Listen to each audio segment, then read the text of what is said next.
మీరు ఓన్గా ఇల్లు కొనాలి అని ప్లాన్ చేస్తున్నారా?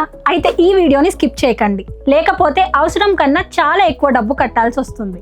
ఇల్లు కొనేటప్పుడు చాలా మంది ఒక ఇంపార్టెంట్ రూల్ని ఇగ్నోర్ చేస్తారు. దానివల్ల అవసరం కన్నా చాలా ఎక్కువ అమౌంట్ పే చేస్తారు. దాని పేరు 20-30-40 రూల్. 20 మీ హోమ్ లోన్ టెన్యూర్ 20 ఇయర్స్ని మించకూడదు. 50 lakhs లోని 30 ఇయర్స్కి 9.5 ఇంట్రెస్ట్తో తీసుకుంటే ఇంట్రెస్ట్ మాత్రమే 1 crore కన్నా ఎక్కువ అవుతుంది. అదే లోని 20 ఇయర్స్కి తీసుకుంటే ఇంట్రెస్ట్ 61 lakhs దగ్గర అవుతుంది. అంటే 49 lakhs డిఫరెన్స్ ఉంటుంది. నెక్స్ట్ 30 మీ ఈఎంఐ మీ మంత్లీ ఇన్హాండ్ శాలరీలో 30% లోపలే ఉండాలి. 40 హౌస్ వాల్యూలో 40% డౌన్ పేమెంట్ ముందే రెడీగా పెట్టుకోండి.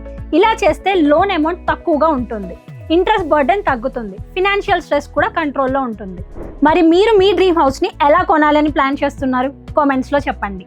ఈ వీడియోని ఇల్లు కొనాలని ప్లాన్ చేస్తున్న మీ ఫ్రెండ్స్ అండ్ ఫ్యామిలీతో షేర్ చేయండి. అలాగే ఇలాంటి మరిన్ని వీడియోస్ కోసం గ్రో తెలుగుని ఫాలో అవ్వండి.